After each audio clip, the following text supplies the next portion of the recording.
I will be here only for a short amount of time. I will be standing for the assembly elections, like Minister said.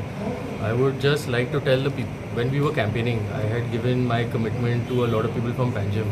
I would just like to tell people that those commitments will all be honoured. Just because I might head for assembly election does not mean that we have forgotten you all.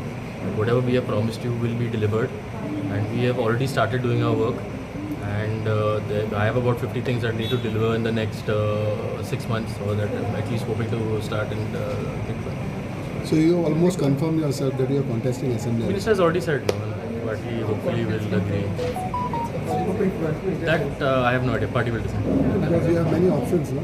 Party will decide. Party will decide, but you don't. Ask me about CCP only. That is, time is not given. No, like I said, I have not spoken to anybody. It's only minister who's given verbal thing. I have not spoken to anybody as of yet.